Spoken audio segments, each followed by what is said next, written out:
controlled yon ni Congressman Zaldico at Congressman Martin Romualdez. So, dalawang tao lang naman ang nasusunod sa budget ng bayan natin. So nakikita nyo, bumulong ang Makabayan Block kay Martin Romualdez at dahil sa gusto niyang suportahan ang Makabayan at ang NPA, nakinig siya. Ito ang Istorya Pinas. Bistado at kumpirmado na scripted umano ang hearing para sa Office of the Vice President Budget sa House of Representatives. Oh my God, grabe to. Merong script, PowerPoint presentation at audio-visual presentation di umano na nakahanda bago pa man dumating si Vice President Sara Duterte sa the House of Representatives. Ayon pa ni VP Sara Duterte sa isang exclusive interview kung saan niya ibinulgar ang galawang di kaaya-aya sa the House of Representatives ay kumpirmadong sumusuporta sa NPA itong si Martin Romualdez. Dagdag pa ni VP Sara, nag-uusap sina Francisca Castro at Martin Romualdez para pagtulungan siya na tanggalan di umano ng budget ang Office of the Vice President. Sa pagsuporta nitong si Martin Romualdez sa NPA, agad naman daw na sumang-ayon nito. Merong budget sa DepEd na 17 billion ngunit naging 24 billion. Grabe, makikita talagang ginajumbo lang mga numero at pinapalabas na ang Office of the Vice President ay may kakagawan. Ngunit ang katotohanan pala nito ay inaatake ang OBP para matanggalan ito ng confidential funds. Ito na ba talaga ang tunay na katauhan ng mga opisyalis ng gobyerno? Ikaw ka-istorya, tama lang ba ang proposed budget na 2 billion pesos at nagiging 700 million na lang matapos tinapyasan ito ng Kamara at na-approve by unanimous decision? Ngunit ayon sa pahayag ni Vice President Sara Duterte na handa siyang magtrabaho kahit pa i-zero budget ng House of Representatives ang Office of the Vice President. Kaya dahil sa kontrobersyang ito ang mga naging komento ng ating mga madlang netizen. Kaya pala ang lakas ng tama ni Franz kung makapagtanong. Alam mo, may nagawa sa bayan dahil talaga di matino ang namumuno. Puro problema, kawawang Pilipinas. VP Sara, God bless you all. Tingnan nyo ang Samar, walang improvement. Kahit kalsada, lubak-lubak. Ang tanong, bakit di mapaayos ni Romualdez ang kanyang baluarte? At ang tanong, saan napupunta ang budget ng Samar? Sa bulsa ba? Doon natin makikita ang kaibahan sa Davao at nangangarap maging presidente si Martin Romualdez. Kaya ang Samar at Leyte ang pinakamaraming NPA dahil kay Martin nakagrupo nila. Congressman Zaldico at ni Congressman Martin Romualdez. Yan ang katotohanan. Halimbawa ko dito, medyo mahaba ito, kaya pagpasensyahan mo. Ang halimbawa ko dito, sa DepEd muna tayo. Sa Department of Education, noong taong 2023, merong 5 billion na inapprove para sa classroom construction. Nagulat ako. Kasi merong mga lumapit na miyembro ng House na humihingi. Hinihingi nila yung 5 billion, parte ng 5 billion na budget. Wala kasi akong experience sa ganyan. At saka ang pagkakaintindi ko, pag in-approve na yan ng Office of the President, ibibigay na yan, pagdediretso na yon sa approval at trabaho ng Department of Education sa construction ng mga classroom. Nagulat ako, may humingi. Magkano ba ang amin dyan? Magkano ba ang amin dyan? So sinabi ko, hindi pwede ito. Kasi, ang mangyayari nito, hindi magagawa ng Department of Education ang trabaho namin na mag-construct ng classroom ayon sa classroom backlog at sa prioritization base sa backlog at sa classroom construction.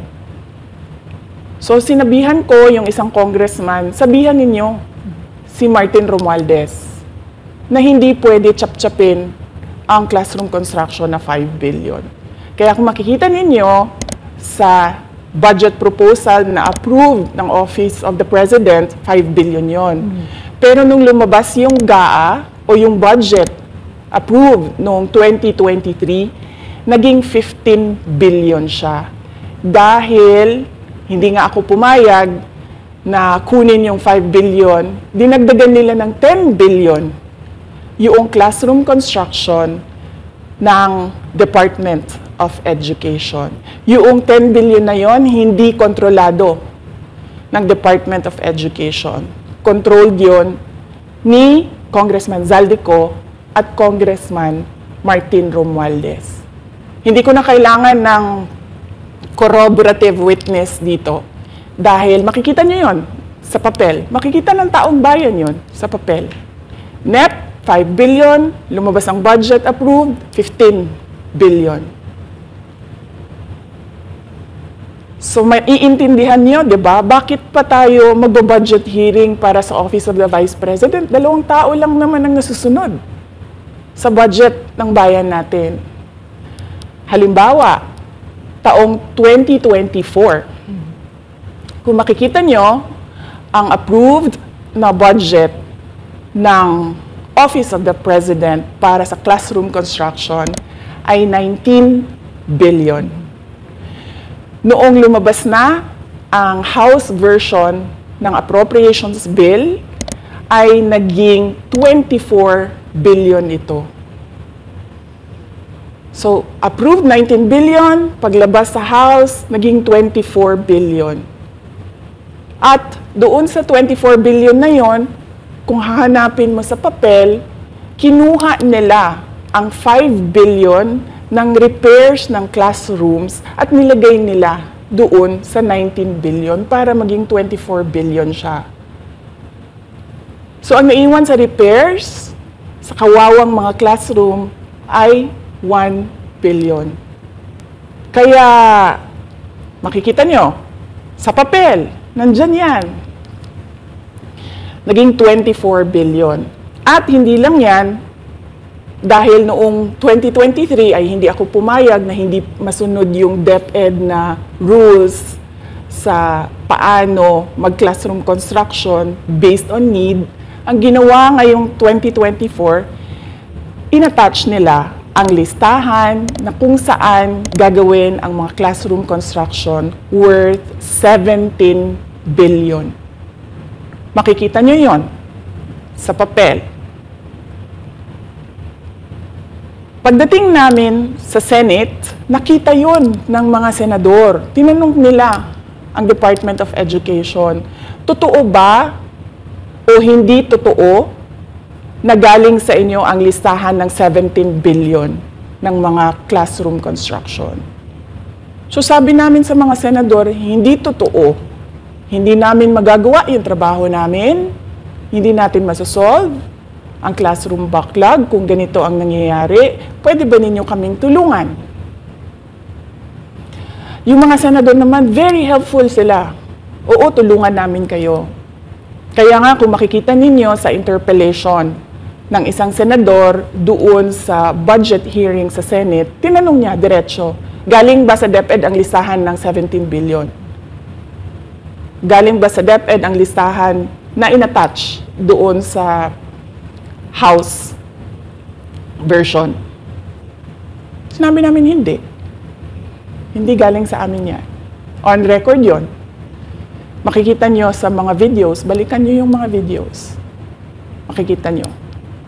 Yes, my concern, Madam Chair, Mr. President, under the GAB, I observed that there was an increase in the budget for the construction of new classrooms from 19.6 billion to 24.6 billion. However, this is my concern, which you mentioned earlier, that the repairs and rehabilitation of classrooms was decreased from 6.5 billion to 1.5 billion.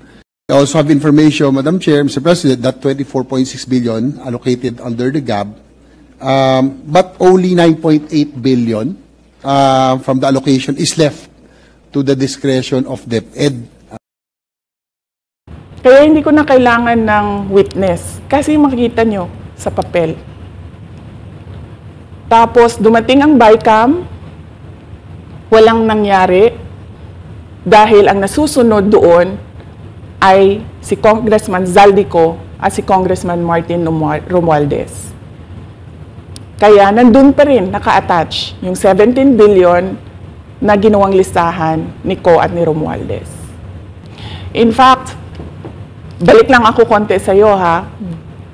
Kahit yung mga congressman, nakikita nila yung problema ng ginawa nila na pag-attach ng listahan sa budget. Kasi doon sa basic education hearing noong May 2024 ng House of Representatives, merong isang congressman nagreklamo, bakit ang tagal ng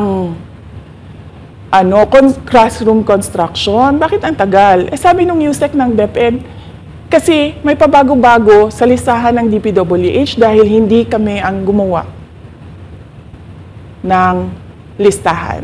Mr. Chair, with respect to the 17 billion in Annex A of the GAA, we are not privy on how the school sites were chosen. So, be it as it may, How is it chosen? I'm not privy to that, Mr. Chair. As, when the GAP came out, there was a 14.7 billion Annex A. Then, when the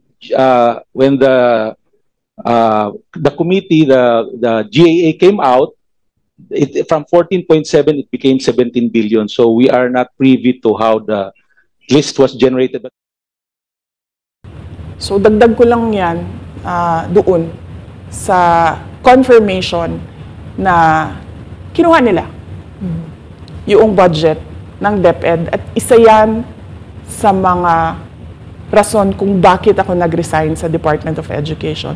Hindi na ako papayag na sa susunod na taon, ganyan pa rin ang gawin nila at ako yung mananagot sa ginagawa nila. Kaya yan yung sinasabi ko, bakit pa tayo mag-question and answer dito para atakihin niyo ako? Ang masusunod lang naman sa budget, 2